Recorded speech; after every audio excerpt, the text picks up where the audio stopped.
Gracias, señor presidente. Un jurista polaco de familia judía, Rafael Lemkin, fue quien acuñó el término genocidio. En efecto, como recordaba el diputado Vexián, Lemkin compuso la palabra a partir del sustantivo griego genos, raza, pueblo, y del sufijo latino sidio, que significa matar. Para Lemkin, el genocidio refiere a aquellas acciones destinadas a destruir las bases de supervivencia de un grupo en cuanto grupo. Hacia fines de 1946, el 11 de diciembre de 1946, la Asamblea General de las Naciones Unidas, recién creada, aprobó la resolución 96, en donde la palabra genocidio aparece por primera vez en un documento internacional. Y esta resolución declara al genocidio como un crimen del derecho internacional. Genocidio es la matanza organizada de un pueblo con el propósito de poner fin a su existencia colectiva. Requiere una planificación central y esto hace del genocidio el crimen de Estado por excelencia. La circunstancia que hoy nos toca recordar representa el punto culminante o uno de los puntos culminantes en la historia de las persecuciones por parte de quienes procuran la pureza de la raza única, del partido único o de la religión única, que han sido los principales artífices de los peores males de la humanidad, de las peores masacres de la humanidad. Sería muy tranquilizador afirmar que el genocidio es el producto de un conjunto más o menos numeroso de mentes desquiciadas, pero la verdad es que siempre hay quienes tienen estos delirios de pureza hasta nuestros días, y lo que es peor, sobran quienes pretenden justificarlos por razones históricas, geográficas o políticas. A fines del siglo XIX, las reivindicaciones y los reclamos de derechos políticos y sociales por parte de la comunidad armenia en el Imperio Otomano fueron duramente reprimidos. Entre 1894 y 1896, el sultán Abdul Hamid II asesinó entre 200 y 400.000 armenios y integrantes de otras comunidades cristianas como los asirios.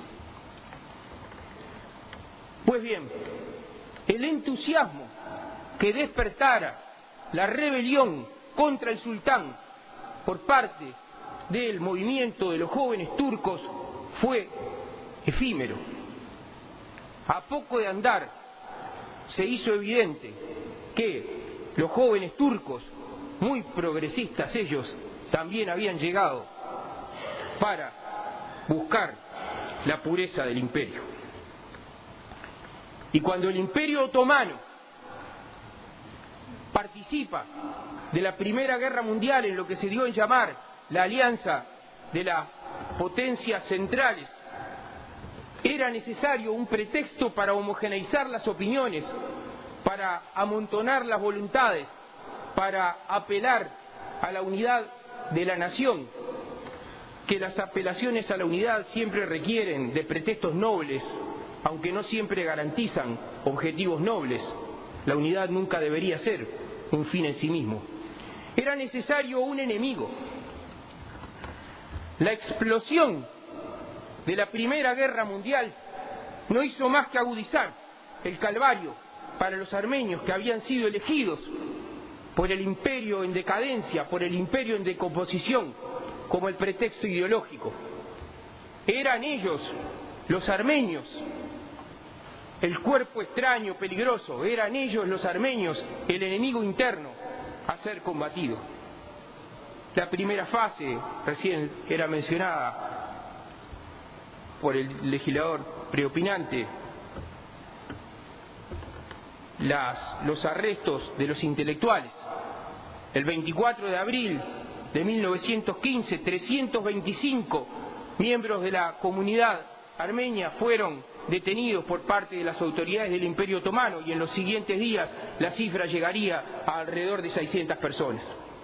La segunda fase consistió en el reclutamiento de los hombres armenios por parte del ejército turco, y luego vinieron las matanzas, las deportaciones y las marchas de la muerte de mujeres, de niños y de ancianos a través del desierto de Siria. En realidad, señor presidente, el negacionismo constituye la cuarta fase del genocidio que se sigue perpetrando toda vez que negamos. O sea, el genocidio continúa toda vez que se pretende negar o desconocer las violaciones a los derechos humanos más elementales. El genocidio continúa toda vez que se pretende desconocer la exposición a la hambruna, a las enfermedades epidémicas, las deportaciones forzosas o la tortura. El genocidio continúa toda vez que se pretende negar o desconocer los asesinatos en masa, la gran masacre. Pero aún el reconocimiento de estos acontecimientos no es suficiente. Es preciso que el relato de estos hechos incorpore que se trató de un plan de exterminio masivo y sistemático. Justo es señalar, cuando se ha demandado a la diáspora, demandando pruebas, que existen numerosos documentos, testigos y hasta también evidencia fotográfica. En su libro Memorias, Testimonios sobre el genocidio cometido por los turcos contra el pueblo armenio, de Henry Morgenthau, embajador de Estados Unidos en Turquía entre 1913 y 1916, entre cientos de documentos fidedignos, cita la circular dirigida por la prefectura de Alepo, a la prefectura de Alepo por el Ministerio del Interior de la época. Dice textualmente: ya se ha comunicado que el gobierno ha decidido exterminar totalmente a los armenios habitantes en Turquía. Los que se opongan a esta orden no podrán pertenecer ya a la administración, sin miramientos por las mujeres, los niños o los enfermos, por trágicos que puedan ser los medios de exterminio, sin escuchar los sentimientos de la conciencia. Es necesario poner fin a sus existencias, y esto lo firma el ministro del Interior, Mehmet Talat Payá, el 13 de septiembre de 1915.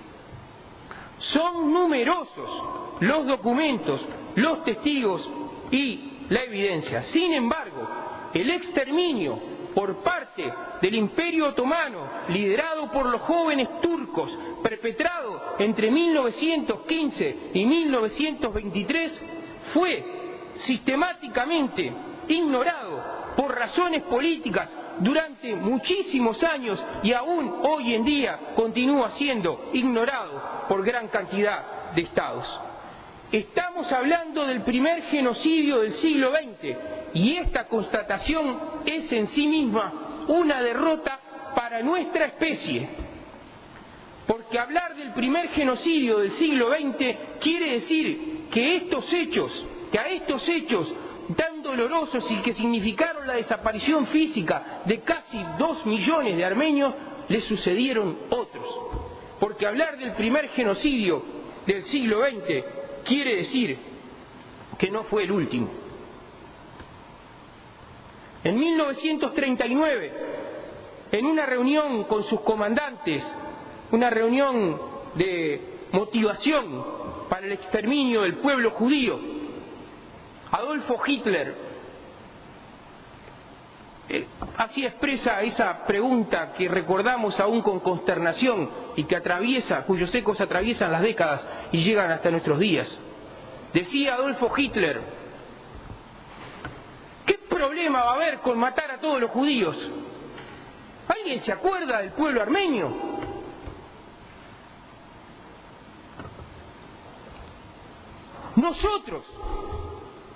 Nosotros lo recordamos. El mundo sabe de la nación armenia. Ya hemos dicho en esta casa que la nación armenia no necesita de ninguna propaganda en ninguna camiseta de fútbol. Acá está el Parlamento uruguayo recordando. Igual que ayer, igual que hoy, porque la columna principal es la memoria. El recuerdo y el reconocimiento a quienes fueron víctimas y a quienes sobrevivieron, a quienes resistieron y a quienes no resistieron. El recuerdo y el reconocimiento a la diáspora, a la construcción de cada escuela y de cada iglesia que en cualquier rincón del mundo hacen expresa la vigencia de una nación y la derrota de los prepotentes. Porque a esta altura del camino, señor presidente, está claro que tanto dolor no ha hecho sino fortalecer esta identidad indómita. Acá está el Parlamento uruguayo, hoy como ayer, recordando, y lo hacemos sin culpas, sin complejos y sin vacilaciones, porque sabemos que las manos que hoy se tienden solidarias, igual que las que se levantaron hace 50 años, no se manchan con petróleo. No se manchan con petróleo.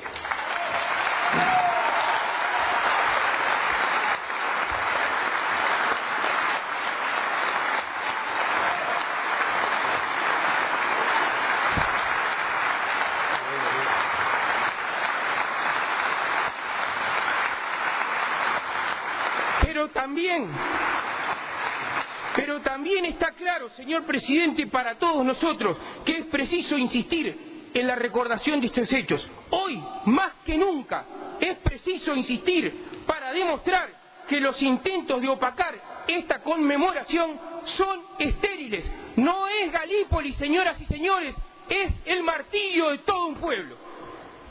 Pero además, está claro que el ejercicio de la memoria colectiva no es suficiente.